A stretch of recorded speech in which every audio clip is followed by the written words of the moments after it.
You're listening to Speaking Of by WFSU Public Media. Tallahassee was recently included in a list of America's most boring cities in a study performed by a finance and lifestyle website named Finance Buzz. The survey has caused many reactions locally, with some quietly agreeing and others are arguing Tallahassee has plenty to do. Gina Jordan is looking into the responses to this survey.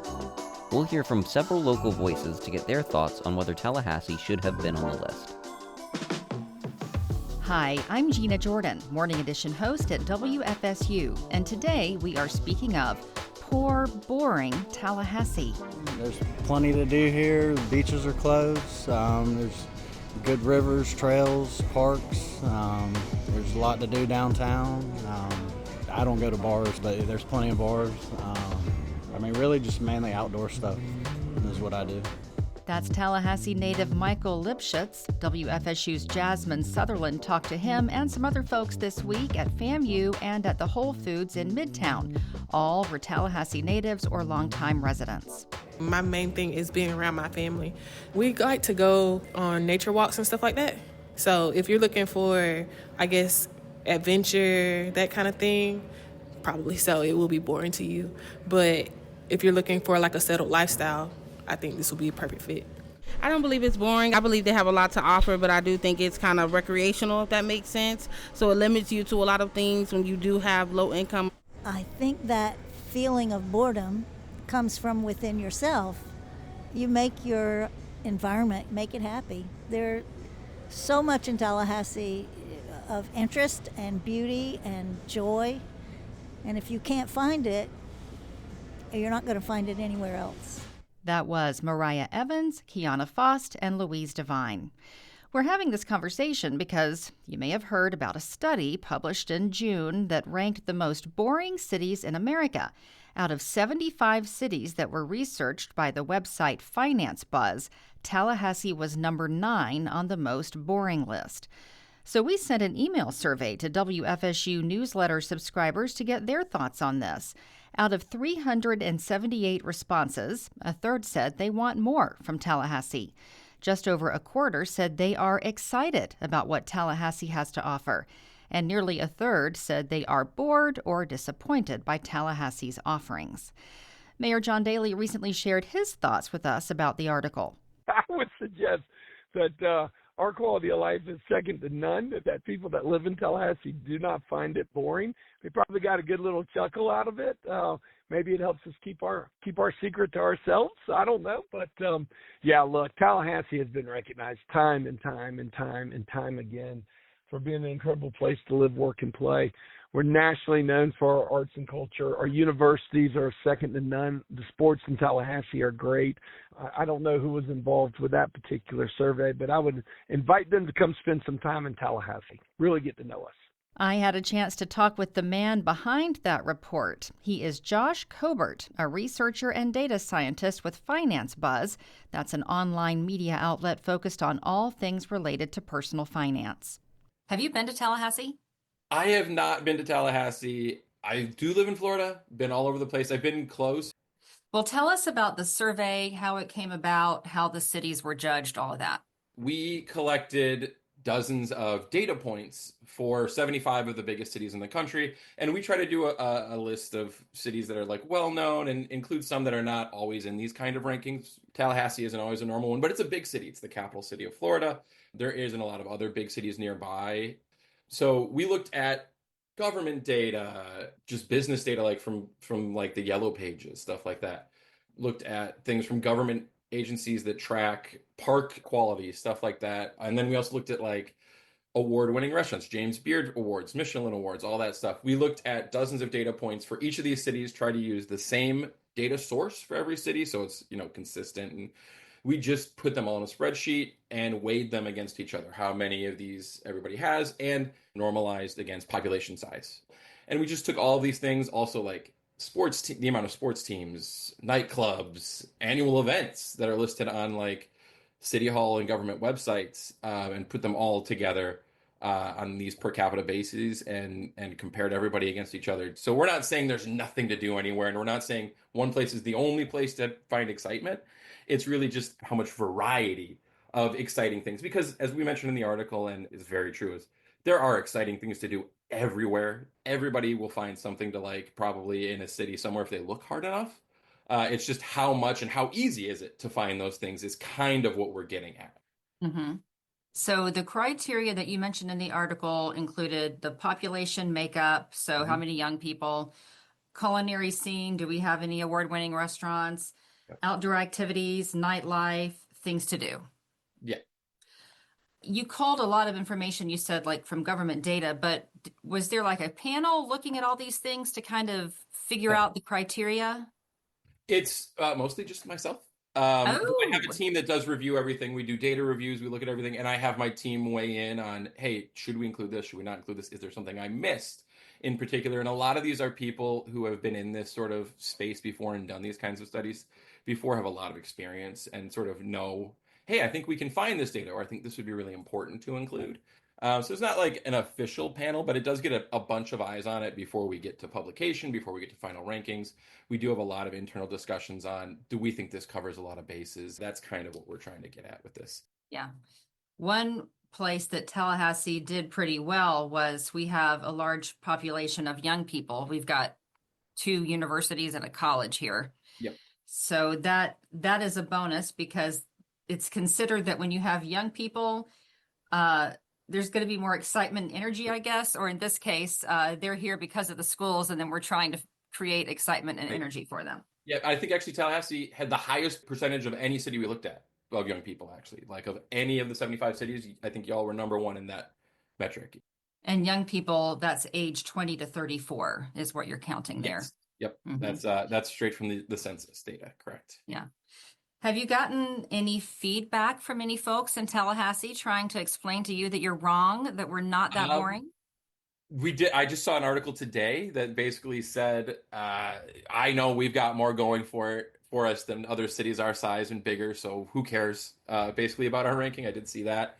We haven't gotten too much other pushback from Tallahassee. Like I said, we're not saying there's nothing to do. It's just that some places might have more and a greater variety of things that people consider exciting. Yeah. Is there anything else about the work you did for this article that you want to share with us? There's plenty of things all over the place. And again, not everybody's idea of excitement is the same.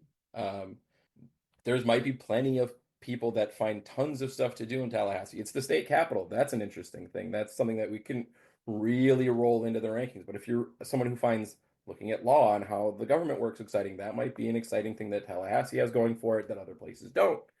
FSU, huge with a great sports scene and a very vibrant community. That's a thing that we sort of accounted for, but we don't really do like student population size. Maybe that's something, if we do this in the future, we can look at number of students and be like, that's kind of exciting. It's an exciting time in life to be in college. Maybe that's something we could do better in the future. Well, Josh, we'd love for you to come visit us in Tallahassee and let us entertain you. Well, we might do that. It's not that far, and I'd love to see what's there and see why I'm wrong. All right, Josh Cobert with Finance Buzz. Thank you so much. Thank you. Now we are joined by Carrie Post, Executive Director of Visit Tallahassee. Welcome, Carrie. Thank you so much, Gina, for having me here. So when you saw this article, what was your reaction? Clearly that they didn't know what they were writing about, because all the data we have, everything we do just simply doesn't bear that out. So he writes that Tallahassee is a major college town with about a quarter of our population being adults aged 20 to 34, which is considered a plus in this article. Then he says all of these young adults are out of luck if they want award-winning restaurants. He was really focused on like Michelin award winners. What do you say to that? Michelin isn't here yet in this part of the state. They're just in Central and South Florida. And I believe we absolutely have restaurants worthy of Michelin stars. And we certainly have had our share of James Beard Award nominees. But I think when he tries to correlate that with the student population, restaurants with Michelin stars, those skew very high income, which are not the college age, target restaurants. Our culinary scene has vastly expanded. Guy Fieri has a huge following on the Food Channel, showcasing our restaurants. Like you've got Chef Leon, an amazing chef, has won, the Chop Show and been very much on these cooking shows. You look at Backwoods Crossings and the product they're putting out there. I mean, I think Tallahassee's been farm to table since before it became a buzzword, because of, so many chefs want the local stuff. And 2 of our restaurants were just featured in the Taste of the South magazine in their top 50 taste awards. And that was Chef Leon and the Monroe, which is new on the food scene and is outstanding. He also writes that Tallahassee ranks in the bottom 5 in the number of sports teams available to watch. Now, my first thought was, yeah, but we have collegiate sports of all kinds here. Correct. And that's, again, I think what I really saw with this is they put things in very narrow categories to define. They were obviously looking more at professional teams or things like that, because anybody that's been on game night to Doak Campbell Stadium or Bragg Stadium or has watched a walk-off at, Mike Martin Field, this town is just buzzing with sports. I mean, and so they are very narrowly defining these categories, like the same as trails. Finally, he says Tallahassee is in the bottom 15 in terms of concert venues and must-see attractions per capita. So again, in addition to concert tours and things like that, we have a seemingly endless array of collegiate events and concerts and music and festivals, events, concerts. I mean, the Tucker Center and Cascades and all of the clubs and et cetera. So all anybody has to do is visit Tallahassee.com or, the calendar of events or the COCA calendar of events. There's so much that is going on. And outdoors is one of our major strengths. And so again, I think trying to pigeonhole it, with the sports or the must-see attractions. Well, how do you define must-see attractions? I can tell you from all of our visitor surveys, we have very much must-see attractions. Visit Tallahassee markets this whole region as a destination for conventions and business and leisure travelers. We are charged with promoting Tallahassee and Leon County. So we promote Wakulla Springs. We promote the St. Mark's Wildlife Refuge. We promote Gadsden Arts Center. Visitors are here for an experience. Our focus, obviously, is Tallahassee and Leon County, but the goal is to have the visitors stay here, and we're fine with them spoking off and exploring the region. Yeah. We ourselves don't have products, so to speak, to market. We market everybody else's product. Like you look at the Tallahassee Museum. People come from all around for Tallahassee Museum. There's a lot of must-see attractions. Yeah, that's funny. You mentioned the Tallahassee Museum. Wasn't it an armadillo that just went viral for frolicking in the pool? Millions. That's what I kid and say they're the best now ambassadors for armadillos, Yeah. Because nature's part of our scene. And again, what visitors say when they come here, I mean, we do extensive visitor research. What we have here is clearly far more than I would certainly say other cities that are this size. Mm-hmm. So again, reading this article, it was very, very disappointing, but we're like, if this is boring, this is, we're proud to be boring. I mean, because we're absolutely not boring. You're really not trying if you think that Tallahassee's boring. Yeah. The article got a lot of attention, and looking at how the data was collected, the limited places that information was culled from, Exactly. I could see where some details were missed. Absolutely. Yeah. And it was also presented as we looked at the 75 biggest cities, but they weren't. Correct. He explained how there were other cities brought into it because he wanted to give more people a chance, I guess, to make the top 10. I think that makes it very misleading, when they framed it that way and stated it that way, when in actuality they did not. Yeah. Well, this author, Josh Cobert, very friendly. He's never been to Tallahassee. Doesn't surprise me. Any parting words for him? Well, I mean, this gave us an opportunity to also tell our story, and it's good for residents to see. And we heard from a lot of folks, like almost these people, they clearly don't know us, and that's what a lot of people said. They've never been to Tallahassee. They've got their clickbait, and they're trying to run a business and get it out there. But I do think it is misleading, and I would invite this gentleman to come visit Tallahassee and really see for himself, because he would see how this article that they have published clearly misses the mark. Yeah. Carrie Post with Visit Tallahassee, a division of Leon County government. Thank you so much. Thank you so much, Gina, for having me. Finally, we hear from Gus Corbella, a lobbyist with the Greenberg Traurig law firm.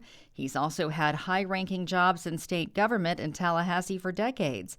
He recently wrote an opinion piece for the Tallahassee Democrat titled, "Give Me More to Love About My Beloved Tallahassee."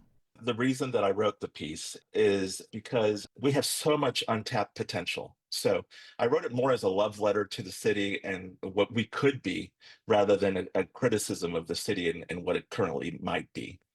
I think a lot of people might agree with you on that. They don't think Tallahassee is boring, and they think there is so much more that could happen. You cited that finance buzz study. Mhm. But also, you were very concerned about the brain drain and how there is so much that can and should be done to keep bright young talent from leaving. Well, think about it. We're home to two state universities, a community college, and an incredibly talented community of professionals. Now, being realistic, that doesn't mean that everybody that graduates from FSU or FAMU or TSC is going to stay in Tallahassee. But one of the things I hear so much from young students that are graduating is that there's just no opportunity for them in Tallahassee. There's no opportunity for them to put the degrees that they're earning to work in Tallahassee, or a economic environment that's conducive to them opening up a small business. So let's acknowledge the fact that Tallahassee doesn't create any widgets, right? But what we do produce is incredible young minds, incredible young entrepreneurs at the peak of their creativity in starting their professional lives. And that, to me, when we talk about untapped potential, really is one of the main sources right there. You shared some interesting suggestions in your article. You had some, I thought, what seemed like great ideas for what Tallahassee could do. For example, all the empty shops that are sitting there not earning the city any revenue. Can you talk a little bit about what you think we should be doing that we're not? I will just first mention that I serve as the vice chair of the Downtown Improvement Authority in Tallahassee, something that I'm very proud to be a part of and work with those wonderful people on that board to try to make our downtown better. But I mentioned two things specifically that I thought we could do better. First and foremost, no owner of property wants to see their property, sit vacant. So I suggested, maybe the city considering taking out a blanket insurance policy that would allow folks like these young students or any young entrepreneur to use that space for a month or two as a pop-up business. And it could be anything. It could be an art house cinema. It could be an art gallery or a coffee shop. Just whatever business that they're thinking they want to go into. Rent is prohibitive, and it costs something, particularly for a young entrepreneur. So rather than it sit vacant, maybe we could incentivize owners to allow a small business to go in there for a while, put a food truck outside, or do something else to make it a more attractive thing than just an empty property. The other idea too was, when we talk about Tallahassee not producing any widgets, one thing that we do own as a resource is our local utilities. And that can be a great incentive to lure businesses when we say, bring your business to Tallahassee for a year plus, sign a lease with us, and we'll give you free utilities for that year. When you consider what the return on an investment would be as far as that business hiring people, bringing business in and economic movement in, I think it'd be a great trade-off. What about higher education leaders? What could they be doing?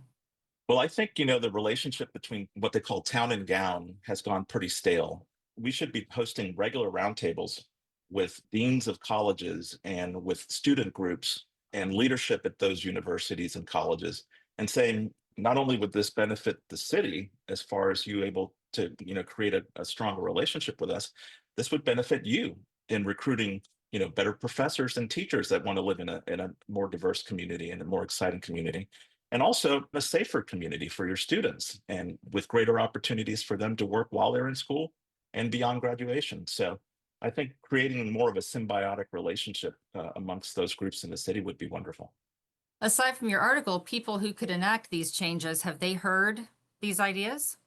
They have, and a number of them have reached out to me and wanting to meet and talk a little bit further on them, which is encouraging. I always say that, and this is, I think, part of our charm and part of our downfall. Tallahassee likes kind of things just the way they are. It's like a fine layer of dust on bottles in a cellar.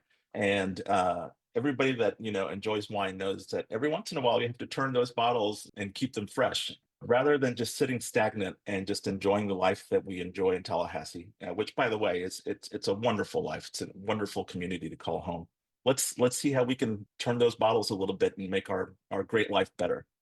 So you just alluded to this and you talked about our unique identity, our Southern charm in that article. How do you see the city keeping those assets while still reaching its potential? Growth shouldn't be just for growth's sake. We've seen cities that have thrived and have just become sprawling large city masses. That's one of the things that we need to be cognizant of in our city, is that we have grown to a certain degree, but it's been a lot of kind of mass growth outside the city core. We have lots of opportunity to infill a lot of our urban city core. Our downtown has incredible potential, not only for more residential opportunity, but for more business community. The state is getting ready to hand off a number of properties downtown, old state office buildings that are fully moving over to the Southwood State Complex. Let's be smart and long-term visioning on those properties and what those could become: outdoor shopping areas or restaurant areas or performing arts areas. One of the things that the Finance Buzz article talked about was how we were in the 5 bottom cities in the country as far as entertainment venues. We have such wonderful, festivals in town, opening nights, of which I proudly am a member and have been former chair of. I have to give them the plug. And a number of other arts festivals and other wonderful things in our community that have a hard time struggling where they're going to put up performances, just because we're so limited in the spaces that we could create performing arts spaces. So maybe that's something that we could look into more as well. And I know that that's been an ongoing discussion in our community for many years. Yes. Okay, so as far as Tallahassee being boring, as far as these great ideas you have, is there anything you'd like to add? I would just say that I think just the discussion that this article has generated has been very positive and wonderful, and I welcome it. And I hope that the discussions will lead to action, that you'll reach out to your local leaders, city and county, and say, talk more about these ideas, highlight those things that are wonderful in our community, participate in them, attend those local restaurants, make an effort as fellow community citizens to be engaged in our community and demand better. Like I said, it's a wonderful community, but we're just that far off from becoming an even greater community. And if we all just put a modicum of effort into it, I know that we could get there. Well, thank you for all that. Gus Corbella, we appreciate your time. Thank you, Gina. It might be